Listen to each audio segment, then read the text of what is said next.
अरविंद केजरीवाल को गिरफ्तार किया, 17 महीने मनीष सिसोदिया को गिरफ्तार किया, मुझे 6 महीने जेल में रखा, सत्येंद्र जैन को जेल में रखा है।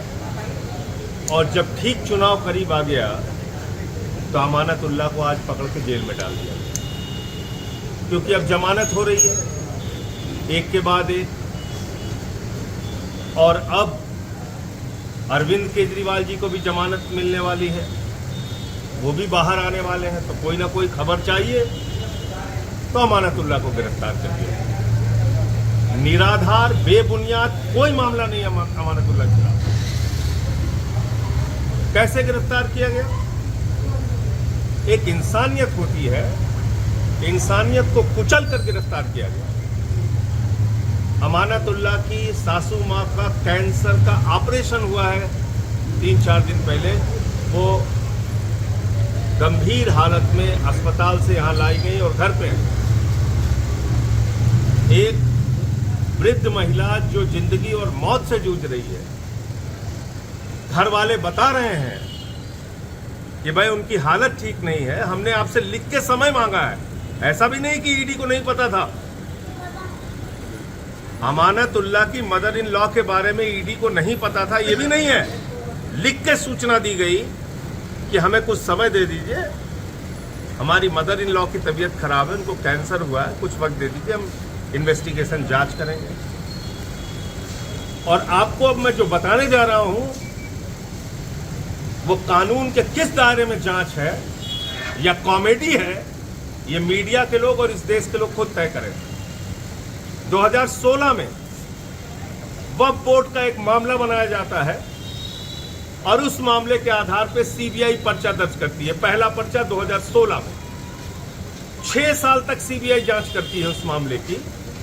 6 साल के बाद फाइनल चार्जशीट दाखिल करती है, अमानतुल्लाह को गिरफ्तार नहीं करती है और सीबीआई कहती है उनके खिलाफ रिश्वतखोरी का, भ्रष्टाचार का, आर्थिक अपराध का कोई मामला नहीं मिलता। 2020 में इसी मामले में एंटी करप्शन ब्रांच एसीबी वो मुकदमा लिखती है।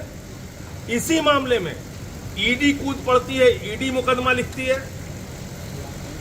2022 में एसीबी अमानतुल्लाह खान को गिरफ्तार करती है। अमानतुल्लाह खान को उसी मामले में जमानत मिल जाती है।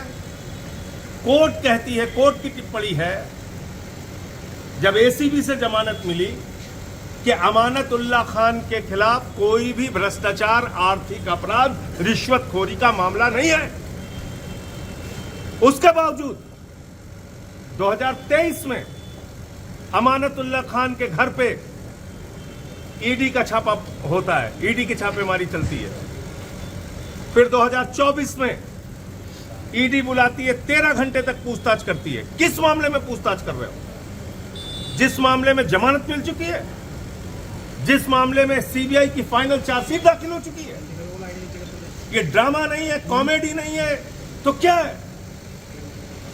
और आज सुबह सिर्फ गिरफ्तार करने के उद्देश्य से, जेल में ठूसने के उद्देश्य से, जेल में डालने के उद्देश्य से अमानतुल्लाह खान को गिरफ्तार कर लिया गया।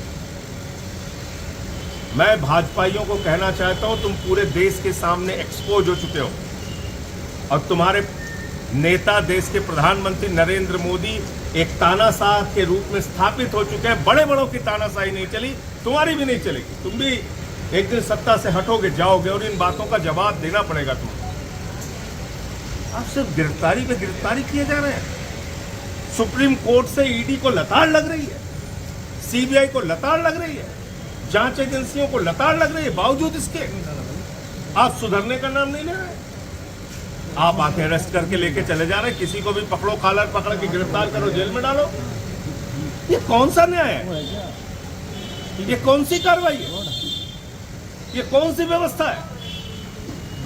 तो इसलिए पूरी की पूरी आम आदमी पार्टी अमानतुल्लाह खान के साथ खड़ी है, उनके परिवार के साथ खड़ी है। उनकी जो वृद्ध सासू माँ है, उनके साथ हम लोगों की सिंपैथी है, सहानुभूति है। लेकिन निर्दयता और तानाशाही की सारी पराकाष्ठा मोदी और ईडी ने पार कर दिया है। ये आज पूरे देश ने और दिल्ली ने देखा। और जिस चुनाव के नाते ये सब कर रहे हैं भाजपाई, उनको मैं बता देना चाहता हूँ, ये कार्रवाई तुमको बहुत महंगी पड़ेगी, बुरी तरीके से चुनाव में हारोगे। यही मैं कहना चाहता हूँ।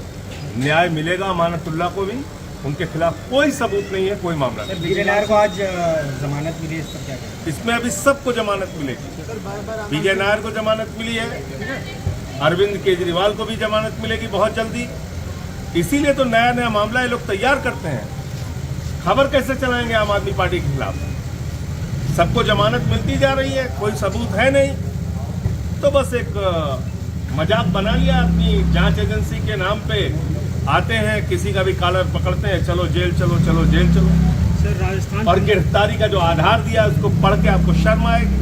सर राजस्थान कह रहे हैं हमारे ऊपर चिल्लाया गया, उल्टा उनके परिवार पे चिल्लाया गया। यहाँ का एसएचओ कह रहा था कि आरी से तुम्हारा घर काट देंगे, कह रहा घर काट देंगे तुम्हारा, दरवाजा खोलो। तुम डकैती करने आए हो यहाँ पे? डकैत हो तुम लोग यहाँ? डकैत अभी वीडियो दे देना सबको चला। यहाँ डकैती करने आए हो खाकी वर्दी पहन के? तो इसलिए उसकी जो कार्रवाई करनी है वो तो सब हम लोग कोर्ट में रखेंगे और इस सारे मामले को आम आदमी पार्टी अपने स्तर पे उठाएगी। बुलडोजर जस्टिस को लेकर एक सुप्रीम कोर्ट की टिप्पणी आई है कि आरोपी होने भर से आप किसी का घर नहीं गिरा। भाई बुलडोजर जस्टिस कोई जस्टिस ही नहीं है। और मैं तो बार बार कहता हूँ बुलडोजर बहुत बेवफा है। छतरपुर में भी चलता है, अयोध्या में भी चलता है, काशी में भी चलता है। तो सावधान हो जाओ इस देश के लोगों। एक दूसरे पे बुलडोजर चलने पे जो लोग खुशी मनाते हैं, मैं उनको कहना चाहता हूँ ये बुलडोजर बहुत बेवफा है। कब तुम्हारी घर की तरफ मुड़ जाएगा पता नहीं। इसलिए सब लोग मिलकर इसका विरोध कीजिए। इस देश में हिंदू मुसलमान सब